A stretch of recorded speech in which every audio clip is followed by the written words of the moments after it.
Understand that we only own a home. The bed, this was not the finest bed you've ever seen. We all have a bad feel like that. I am sorry. You know what we should do is Graham and I should go stay in all these rooms. Make sure everything's okay. Sorry about that, but actually, you know, we talked about having camp, you know, in the future doing some camping weekends. This was preparatory. Just kind of moving you down from the high rent district we've done in the past. You know? Thanks for getting out of bed and getting here. Everybody early. Great. Really appreciate you guys. Hope you all recovered from last night. So I want to know, the party ended for Graham and I last night when we made it from the truck back down to our house. How many of you continued to party? We all went right away. Yeah, that's what I thought. Where did you close? What place did you close? I had a few more. Did you close any place or anything? No. Okay, you're getting up. Didn't you close any place last night, Jason? No. You are getting older. I was the first one I found out. Anyway, so we try to do a combination of things. The place looked different. Yeah, that's A good. lot of people have done a lot of work. Yeah, that corner we raised 7 inches. Whoa. That corner we raised 5 inches. And I just really appreciate the work, and we'll talk about that in a minute. I don't want to hold up the time right now because we're right on time. The clock just said so. To have the first guy, the person that we wanted to share with you. A few years ago through my work, I met a neat guy. Immediately, you know how you meet somebody and just sometimes the vibes just click? This is that kind of guy for me. You know, we met and we just found out we have all kinds of things in common.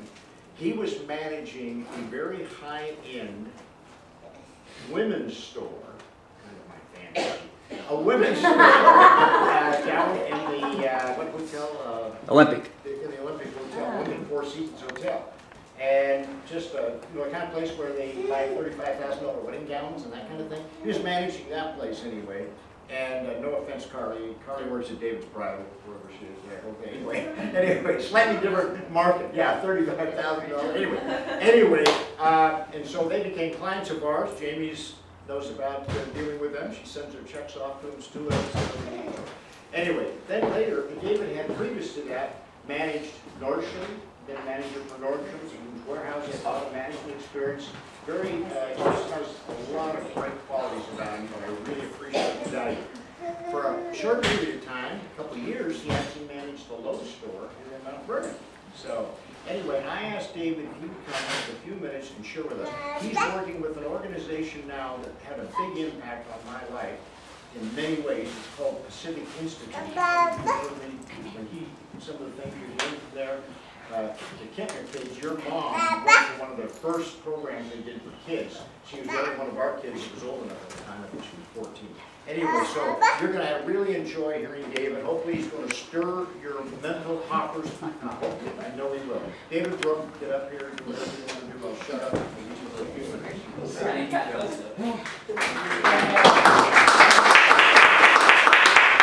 Until I deserved it. It's funny, I did, as Phil mentioned, gave you a little bit of my history. I did manage this Lowe's store. I left 27th of December, so 3-4 months. And somebody saw me the other day and they were watching something and said, look kind of like that. And I never was really quite sure what that meant, but I will tell you this, it's inspirational to people here in our works. And my goal, and this is what Phil really did a nice job of explaining when he and I met. I'm sure this has happened to all of you before when you meet somebody and there's just a connection. And you're not really sure why, but you go, we got to be friends. And it's just something that happens to Phil. We're son was 35 years younger than he is, but for sure. One that passed away many years ago, so it was nice to have a substitute. Right, Mr. Harmon? Right on! Anyway, but he did mention the Pacific Institute, and I just want to spend 3 or 4 minutes on the Pacific Institute. My primary message, which I speak a lot on, is gratitude. And it's something I'm extremely passionate about, and I started thinking about when I was a lot of you guys' age about what I wanted to talk about, and I wanted to be a speaker, and I wasn't really sure what it was going to be on. But eventually I figured out, as you'll hear in a second, why gratitude was so important to me. The Pacific Institute was founded by a gentleman by the name of Lou Tice. It was in 1971. It's about just over 40 years old, located down in West Seattle. And what Lou did is he developed all these curriculums for people in terms of really helping, kind of along the lines of a Tony Robbins or a Ken Blanchard or some of these people, about helping us cope in this world and also to process things in our minds. And he developed a bunch of courses, thought patterns for high performance, investment in excellence. His most recent one is called Head Coach. Another one for kids is called PX2. And they're courses that you go through to really start to understand how you think and how our self-talk controls us and comfort zones and things like that. And as he said it, it was the transformational processes for people and companies, which is what he does. So I'm enjoying working there, but primarily my big deal, as I mentioned, is gratitude. And it's just as I see some notepads going on. Yeah, I'm sorry, David. No, it's okay. But if you ever work with somebody that comes in and asks you questions, I have this happen quite a bit, and they go, hey, I need your advice on something, and we'll be talking at, we did Starbucks earlier. Yeah. I was over in the corner. You were? Yeah, Oh, she was so just this. I know you look familiar. Like One of these that can't be late. I told Phil that I was so used to Lowe's. I don't want to bash Lowe's too much, but if you need home improvement, there's an orange building. It's really good. That's funny. But every single day I get that, this is Dave. Oh, Dave, this is an employee. I can't make it.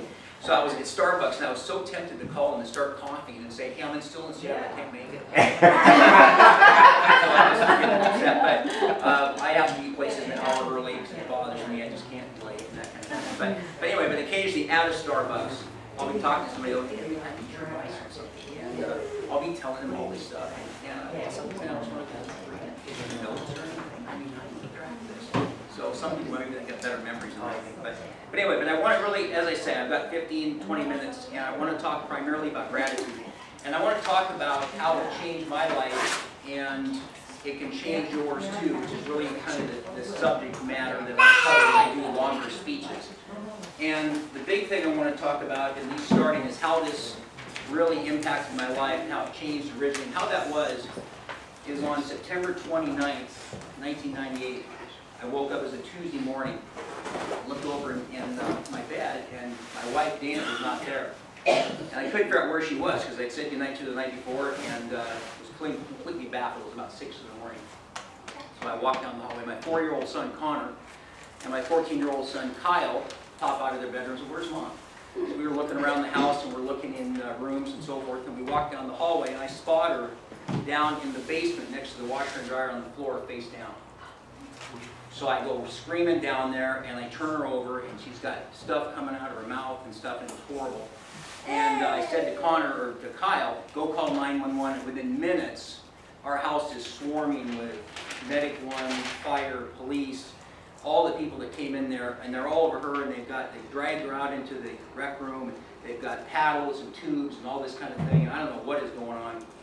And for any of you, hopefully all as young as you are, this hasn't happened to any of you. But if you've ever been through a traumatic experience like that, time completely takes on a whole different measurement. And I remember it seemed like 2 or 3 minutes had passed, and I'm trying to keep it together. I'm and Connor's screaming, what's wrong with Mommy? And Kyle's crying. And the lady comes over to me and she said, Mr. Brook, do you want us to keep working on your wife? And I said, well, sure. She goes, well, it's been 90 minutes, and we still don't have a heartbeat. And so even in a state of shock, you can imagine how your brain, at least those 90 minutes, I don't think anything's going to, her heart's not going to start again. And she was dead. And it was, and will be, the most life-changing day of my life, for obvious reasons of what happened. As I say, Connor couldn't stop crying, Kyle was crying, Connor was screaming. And at that point, moving forward, a lot of what you're in at that mode, and again, I'm hoping that none of you have been through any of this nature, but you're kind of in a survival mode, and you're just trying to hang on and think, how can I get through this? And I remember walking out on the deck, there's a little deck behind the house there, and sometimes I even hesitate to say this, but it was really the first time in my life, hopefully the last, that I can see why people kill themselves. Because I just don't think I can do this. And then the house was filled with family and friends and my brothers and sisters, and everybody came over to help out and so forth. And so, but over the course of days and weeks, I started realizing when we have things happen of this nature, you've got to have coping mechanisms. You've got to have something to get you through. And I keep referencing how young most of you are versus my age, or Phil's age, is that you've got to have something that's going to help you. And unfortunately, a ton of the coping mechanisms are negative. People are drinking and smoking and pot and crack and whack. And in fact, some of these kids I meet at Lowe's, I was so disappointed in some of the kids, and then I met their parents, and I realized I was disappointed at the wrong group because some of these parents were just absolute characters. So when I realized that I'm going to have to come up with something, I thought, okay, and I started understanding a little bit about gratitude, but it didn't really get clear till later. And I thought, if you're going to be grateful about something, maybe it's just your life, even though I've just seen my wife pass away. Oh, and by the way, this wasn't the first death of my life. Unfortunately, my dad was a very high-powered attorney in Seattle who committed suicide years ago when I was young, in my 20s. My mom died of cancer. My two best friends were killed in the night I graduated from high school, which was Queen Anne, 1968. Two more of my buddies were killed in Vietnam. Along the way, my teacher died of a prescription pill overdose. A couple of gals that were dating, later on I found out they passed away. So it just went on and on and on. And anybody, again, that's dealt with death will tell you that it doesn't get any easier. It's like somebody says, well, you've been down this road before, so you, of course, know what it's like. Well, it doesn't get any easier. But you better figure out how to cope. And as I realized, too, as I was going to get grateful and understand that I better see the glass half full or I'm going to have a tough life in dealing with this much death, I thought about this gratitude thing, and I thought, well, you know, I'm going to have to clear out my brain first. I'm going to have to get rid of some of the negatives. And I had asked Phil yesterday if we were going to be inside or outside and have power, and I realized I didn't have enough time for it. But one of the things I do at this juncture is have a great exercise where you write down a bunch of things that you regret in your life, and you put them in a shredder. And the whole idea is to get rid of these things that are hanging around, looking at you, saying, why did you do this a year ago, 5 years ago, 10 years ago? So whether it's mistakes I've made or regrets I've had or deaths that I've had in my life, that is something that I really thought was good to kind of clear it out. Because if you're going to have gratitude in here, you can't have a bunch of other junk. It's kind of like, I just saw the garage down below, and I told Phil I was a little disappointed because it's got a lot of stuff in it. And apparently there's going to be some tables set up there tomorrow, so hopefully it's going to be all cleaned out. But anyway, but you do have to clear it out to make space for the right types of things. In this case, is gratitude. What had happened with Dana, which I didn't tell you, but is that she had gotten hooked on prescription pills. And I remember when I got a call, I was managing a Nordstrom store, and again, I always hope that nobody's had some of these experiences, but I've never seen anybody in handcuffs, and she was arrested for prescription fraud. And this is a tall blonde, she was 10 years younger than I am. She was 38 when she died. Tall, very beautiful blonde. Our first date was running Green Lake together. And I go to the North Precinct, and here she is like this, with her handcuffs. And I'd never seen it before. I thought I was having some sort of a nightmare that kept living on. And as that turned out, that was a prescription fraud arrest, 3 times in detox, and had gotten hooked on Vicodin and OxyContin and some of these same things you read about a lot today. So I go in to talk to Dr. Dickinson, who was treating her at the time, and he said, are you Mr. Brooks? He asked me, he said, well, I need to let you know what the odds are on your wife. And she was 37 at the time. And he said, most people that get into this situation that she's in, and I went to some of the groups, and all these people that were doctors and attorneys and all these high-powered people were all hooked on drugs, or hooked on something. And he goes, the chance of her getting you back to a real normal life is pretty thin. And he said, if she gets it back and she makes it, she'll be 1 out of 20. 19 out of 20 will never make it back again, and of the 19 that don't, half of them will die. And that was about a year before she died. So I never forgot what he said, and I realized when I think about gratitude or anything else, I can look at every one of you guys and gals in the eyes and ask, are you that 1 or are you the 20? Are you somebody that can really change, or are you one of the 19 that says they're going to change and just is a bunch of this? And I remember years ago I had a, this was before of course I met Phil, but I had a really nice detail shop, and unfortunately I had to close it when Dana died because it took me, oh gosh, my fraternity brothers told me it was 5 or 6 years before I got back to the old David again. And I had a gal that was working there, and so I use this 1 out of 20 thing all the time. And again, I can look at any one of you guys, take any subject and ask which are you the one. Because everybody says they're the one, but in fact, the odds are kind of against it, because so many people are the ones that say they're going to do something and not. So I had this gal named Tracy working in the detail shop, and she said, I was always preaching the 1 out of 20, and she had kind of had a tough life. I think she'd been a stripper, or she'd been molested or abused or something. I wasn't really clear, but I really felt bad for her. She was maybe in her early 20s. So one day she announces to me that she's gotten pregnant, and of course it was by one of the guys in the shop. So, you know, what are you going to do? So she says, well, I'm going to move to Texas, and I'm going to have the baby. And I'm going to change my life, and I'm going to be the 1 out of 20. You just watch. So I was home to this all the time. So she moves to Texas, and I kind of forget about it. And about 6, 8 months later, she calls, and David's Tracy. Oh, and then I had to kind of think about it, and then I realized who it was. And she goes, well, I just want to let you know I changed my life. And you had always told me that you know, I couldn't be the one. You said I'd be the 19, and I am the one. I said, well, that's fantastic. I'm so happy to hear it. And she says, or I asked her rather, I said, well, what did you have? Yeah, I had my baby. That's great, boy or little boy. What's his name? His name's John, I think it was. And she goes, and I got a job or something, so it was really looking good. And she said, and so I just never forgot that. She goes, I even have a new man in my life. I'm actually living with him right now. I said, well, that's fantastic. What's his name? His name's Ray. I said, well, what's Ray do? Well, he's on work release right now. But we think he has a couple of jobs lined up. And I just remember to this day, of course that was maybe cell phones, but holding the phone away from me, just going, you know, you got to be kidding me. Because it's just, if you're going to change your life, you also got to change your environment. And you're known by the company you keep. And once again, I go back to when I met Phil, I just thought, I kid him about age, but all kidding aside, when you meet people, you just have that immediate connection. Well, it tells you a lot about who your friends are. I read, and it's not only socially, it's economically as well. I read something the other day that within 5 years, any of you guys' average income will be 75% of the average of your 5 closest friends.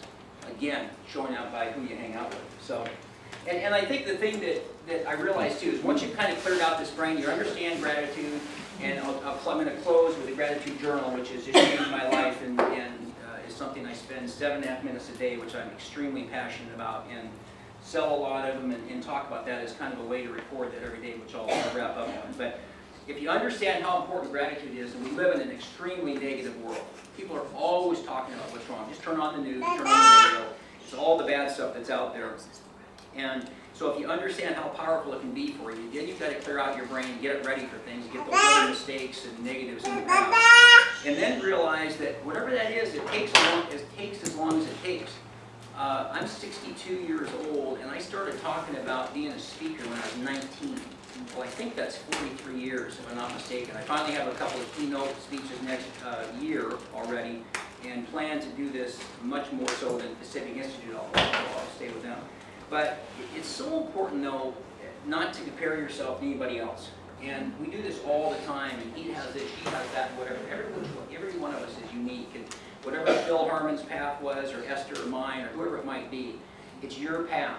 And you have to understand that there's all these examples of the Sylvester Stallone went to 300 movie theaters, Walt Disney went to 300 banks. I mean, Colonel Sanders didn't start KFC till into his 60s, so of course he's my hero, because I'm 62. And so it doesn't matter if you start today or tomorrow, or it takes you 40 years like it does me, you just can't give up. And I think that I look back on my life, it would have been so easy for me to give up all those deaths. Certainly first and foremost my wife, and then my father and my mother and my friends. All these different people that passed away, and I'm still here, you know, kind of like Cher and Styrofoam, you know, things that are going to last forever. At least I read that somewhere. And Cher's still out there performing. So whatever it takes. But I will tell you that this whole concept, it takes as long as it takes to never give up, is something that I am extremely passionate about. And I look at things that have happened. Connor, who was 4, he's now 18, 6'2". But when he was, in the year or two after Dana died, he wanted to play sports. He played baseball. He couldn't play with their arm. And after we went into the assessment at his school, about 6 months after Dana died, they said, your son is not right. There's something definitely haywire with him. And so I had to go through all these tests and things. And I remember it was at the Indian Heritage School, so I can see the name there with the green one. So they put him through a day's worth of tests. And they said that at the end, he's haywire. He's got learning disabilities, he has gross motor problems, fine motor problems, he's going to need occupational therapy, all these things. And I get in the car afterwards when I leave, and I just burst into tears because it was just, I'm just trying to hang on after Dana's died, and I've got my 2 young boys. But I'll never forget what she said right at the end. And she looked at me, and we lived about a couple miles from Roosevelt High School. And she says, well, you know, good luck with him. It's going to be a problem. And I said, well, you know, I'm planning someday when he goes to Roosevelt High School for him to be the starting quarterback. And she goes like this, no, he's not going to be any quarterback at any football team at any time in his life. And I'll never forget, and I still held it together, but once I got into that car, I kind of lost it. And so over the years, I thought maybe they were right. Because he'd go play t-ball, and he'd play baseball, and all these different things. He couldn't hit, couldn't throw, couldn't run, couldn't catch. And it was just horrible. And as a parent, and you sit in the stands, and you watch him really strike out. You know, the ball was here, and he's swinging here. He'd run into the dugout and put his face in the corner, and start crying. Well, I couldn't run down there and embarrass him in front of his teammates. So I was going to just do the best to just hang in there and tell him to just hang in there, hang in there, hang in there. Well, he kept hanging in there until August 31st, 2005, which was Thursday. And we had a game, and I forget what the team was. It was up in Kirkland. And I remember sitting there in the stands. I was actually, at that point, I was standing going, this is every father's dream come true, because it was the bottom of the 7th, and they were down 6-5. There was 2 guys on base, and guess who was coming to bat? Here comes Connor. And I just thought, oh, Lord, you know, gosh, just don't strike out. You know, just tap the ball, bunt the ball, do something. And 1 ball, 1 strike, 2 balls, 2 strikes, full count. I mean, I could not have scripted this any better. In fact, I didn't have a video. I wish I would have videoed it back then. It would have been neat to have it on film. But the 3-2 pitch comes, and he rips it down the 3rd field line, just inside the bag. The guy from 3rd comes in to score. The guy from 2nd rounds 3rd, slides into home, under the tag. They win the game 7-6. He's on 2nd base, and the whole team goes out there and puts him on his shoulders and carries him into the dugout. And I couldn't talk for about a half hour after that game. I had such a huge lump in my throat, and I couldn't. And I remember when I got home, after all those times as trying to be the best parent possible, I'd taken all the practices and all the batting cages and gone to all the PTAs and the conferences and so forth. I told him, I said, Connor, the biggest thing that you learned today, and I hopefully will remind you that you learned, is you never give up. It really had nothing to do with baseball. Because I watched you over all these years, and whether it was mom dying or all these times that people said that, you know, you were no good or whatever it was, and I said, and you never gave up, and here's the winning hit, and he gets taken off the field. And he went on to a great career. In fact, I told Phil I'm leaving shortly after this to go down and do a talk to a bunch of prisoners in South Seattle that are graduating from a course. And then I'm heading over to Moses Lake to watch Connor in a baseball tournament. And does anyone want to guess who's the starting pitcher on the team? Yeah, it sounds like it's made up, but it's really true. And I think the important thing is that you just, at least to me, you can't give up. And you hear this, but every time you hear a story that illustrates it, I remember just about wanting to go in the corner myself and put my face in the corner of the wall and cry too. And I realized too that another huge thing is that everything happens for a reason. Now, not everybody believes that. I happen to believe it because I've seen enough examples in my life, and if you're there long enough on this planet, you can do what Steve Jobs said in his great commencement speech to Stanford in 2005. You can connect the dots backwards, but you can't do it forward. So I can see now I'm standing here because of the day I met Phil Harmon, otherwise I wouldn't be standing here. So you can connect all those backwards, but you don't know how the future is going to be. You have to get there and then look back on it. And I remember when I was a kid, I had an older brother who was bigger than me, and he used to just pound the crap out of me. And what he did, which was really mean, is he put his 2 knees on my 2 shoulders and just pound my face in. And eventually, at some point, now I have bloody nose and everything, and he'd tell my mom, you know, David started it. But what was so unique about it is there was 5 of us, And after every single time we fought, we had to go hug each other and tell each other we loved each other. You know, and it just used to irritate out of me. And so I love you, know, and so the mom would be standing over here and they say, you love her. I started, I don't care. Say, you love her. I go, I love you, I'm gonna kill you. Thanks, Mom couldn't quite hear that. So that went on. Well, then I passed Robbie. I got to be bigger. Robbie's about this big now. So he stopped picking on me, and fortunately of the five of us, I was the biggest, which was fortunate. But what was interesting is I thought, I wonder why she did that. So on May 16th, 1980 was the day that she died. She died of cancer. And I remember going upstairs, it was 7:05 in the morning, and the hospice nurse was holding her. And she went from just nothing to just almost dead in 9 months. It was horrible how fast her name, a very active, vibrant person, to this person that must have been 90 years old. So the hospice nurses hold her, and she's hallucinating and saying weird things and stuff, and then she takes her last breath. And again, this is another little instance since it seems like it was 5 minutes ago. And the hospice nurse says, she's gone.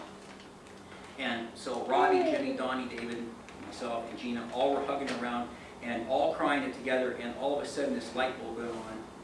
And I realized that's why my mom made us hug each other. Because I had 4 other people that understood the pain that I was going through, and all those hugs, and that was 25 years in the making to understand why that happened. So it's just so important to realize if you don't give up, you'll get the message on everything. Not only for being yourself and never giving up, being that one out of instead of the 19, but also making sure that you don't give up too. So I don't have much more time, so I want to move to something real quickly here, and that is this gratitude journal. It's actually my journal. I mentioned I saw you over at Starbucks, and at one point I was writing in my journal this morning. I was writing in the morning. The whole purpose behind this gratitude journal, and this is what I just preach all day long. So it takes 7.5 minutes to write this gratitude journal. Now it's a gratitude journal as opposed to a normal journal, and there's other journals. The way I've done it, there's actually a little section you write in the top what something that's happened in your life. But the idea is that it's day, it takes 7.5 to 8 minutes, I guess, depending how fast you write, but current events and special occasions. Here's everything I'm grateful for today, highlight of your day, and then here's everything you're going to be grateful for tomorrow. Now, some people may say, well, I don't know if I have 7.5 or 8 minutes a day, but I promise you it'll change your life. I have so many examples of things that have happened with this where I just, on my gratitude intentions, which is the right-hand side, I thought I'm so grateful for this new job I'm going to have by the end of the year. In fact, that was 2008 after I left the bridal boutique, because as Phil knows, the lady turned out to be a little strange. But I remember writing, I will have a job by the end of the year. Well, you know, designers. But anyway, and I said, I'm so grateful for the job I'll have before the end of the year. I kept writing it every single day on my gratitude intention. And the contract I got from Lowe's for 3 years was given to me December 30th of that year. 1 day to spare. And I have all sorts of examples. But it's so critical. And what I tell people is, in you guys' world, and you know, I got the MacBook Air, and I got the iPhone and all this kind of stuff, but there's something about writing it. Because if you think about it, it's out there, it's kind of like a dream. And if you talk about it, it'll inspire you. But if you write about it, it truly empowers you. And that's what really the difference is. And you can see even just, go back to, there's like a typical day, and that's 7.5 minutes. And then one of the key things that I've done in this too is I have what I call a daily number.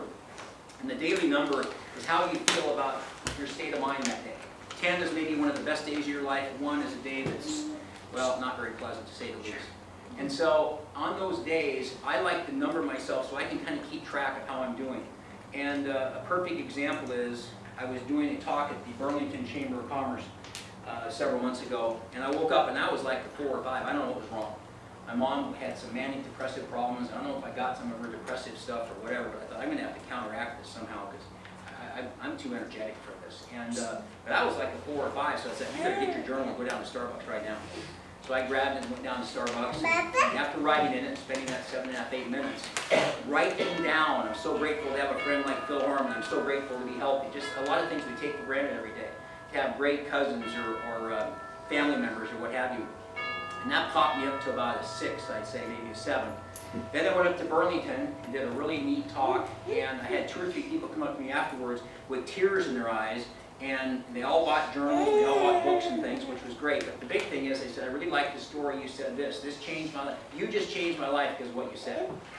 And boy, I'll tell you, I got in the car and I drove back, so I live in Seattle, and I was probably a 9 by then, realizing what I had done that day. So we all have this, we all have these moods that go like this. I just happen to like to assign a number so I can keep track and I can go back and look at it and see what's the reason why I happen to be in that particular frame of mind. So very, very good thing to do. I do have some, and Phil's maybe going to get some for you guys, or you guys, whatever you want to work out there. But I don't want to take too long, so I want to wrap up and I want to talk about the last thing is once you get this, once you understand the power of gratitude, once you clear your mind, once you realize that it takes as long as it takes and you never want to give up, and then you use a gratitude journal, it's recording it, recording it, recording it. If your life is that important, it's worth recording. The last thing you want to do is share gratitude, because that's really where I am in my life, and that's where you really get the ultimate message, is when you understand that by giving to somebody else, you really have a much more fulfilling life. And I realized that with sharing, I think about the stories, and even as young as you guys are, think of some of the stories you guys share, and you go back and talk about. They're so much better when you have somebody that was there with you to talk about. Remember we did this, remember we did that. I have fraternity brothers that sometimes these stories get better every single year. Fishing. And maybe a little more outlandish. But I was flying, I've been a pilot for a long time, and I was flying down in, it was southern Washington, northern Oregon along the coast. And for those of you that may or may not know about flying, there's visual flight rules and there's instrument flight rules, and all of a sudden I got caught in between a couple of cloud layers. And so the clouds are above and below me, and I'm just like, oh my goodness, now I'm in trouble.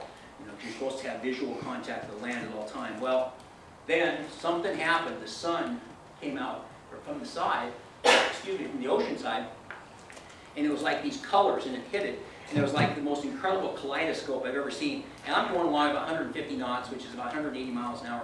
And the clouds are going above and below me, and I'm just like this, with my eyes are just like, I don't know what's going on. And it's just the most unbelievable sight. It probably lasted 30 seconds. It felt like it lasted 10 minutes. And I'm just holding on to the yoke, just going, good Lord. And it was just, man, purple, green, blue. And it was just the most unbelievable thing I really have truly ever seen. And then, bam, as soon as it started, 30 or 40 seconds later, I pop out the other side and out in the blue sky. Whoa, you know, I could see the ocean again and the beaches and so forth, and I'm flying, continue flying along, and I went, wasn't that the coolest thing? And I realized I was flying by myself. So that story will forever be in here. There will not be one single person that was sitting alongside me, or sometimes I had 3 people with me in the 4-seater. They'll get to share that story. And it's so sad because it's one of those things that makes every story a lot much better, and that is to be able to share it. So the same thing is true with gratitude. As you share it, you cannot believe what it will bring back to you. And this journal, I cannot tell you what will happen to you, what you will manifest in your life if you write down what you're grateful for. Because what you write on the left-hand side is what you're grateful for today. I'm so grateful. I mean, how about just taking a hot shower, having a bed to sleep, having a couple of grandparents? Goodness gracious. My grandparents weren't even as cool as these guys. Having retreats and everything. And you cannot believe what it can do for you. But the big thing, I wrote a book called From Grief to Gratitude, and it completely saved me. And that's why my message is always the same, is that for whatever your lives are, as you start out as young as you guys are to as old as me and beyond, gratitude truly can save you, and it saved me too. So that's it. Thank you guys.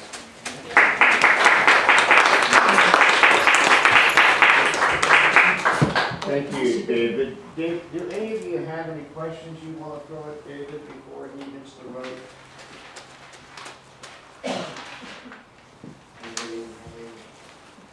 I was curious if there was any specific relationship between gratitude and being the 1 out of 20, or are those kind of 2 separate issues, or how does? I think that's a great question.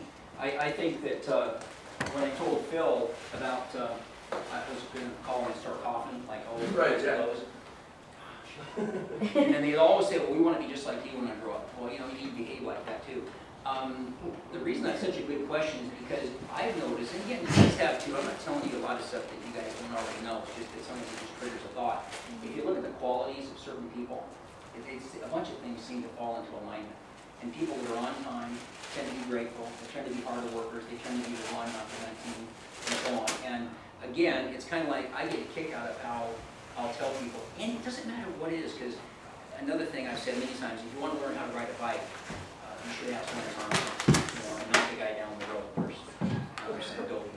But anyway, but you ask people that are getting the results that you want. If you want to do this, go find somebody that's really good at it and ask them what they do. So to me, it seems to be kind of in alignment, and I know this, I'll ask people, well, it's sort of like this one, it's like, hey, this is 7.5 minutes, this is all you do. Okay, well, I'm ready. We have time. Okay, we're done talking. I'll see you later. I'm just telling you, this can work for you. Or the person that is heavy, that is in having the, marshmallows and the chocolate, I just can't lose weight. It's just so interesting that most people, I would say, the person that really is in the gratitude is probably that one. So that's a great question, because it's just, and I get tired of, one of the lines I've gotten my entire life, I have all this tragedy, all this drama, all this terrible stuff happening to me, and yet you'll never hear me make an excuse. That's why when they called him and said I was sick today, I was at Starbucks an hour and a half ago, just doing some other stuff, because what if there was traffic on the way up from Mill Creek where I live and so on. And it's interesting how many people will talk a good game, but not necessarily live it, and it's not that hard, and if you just set your mind to it. And that's what I say, that's why gratitude has been such a huge thing for me.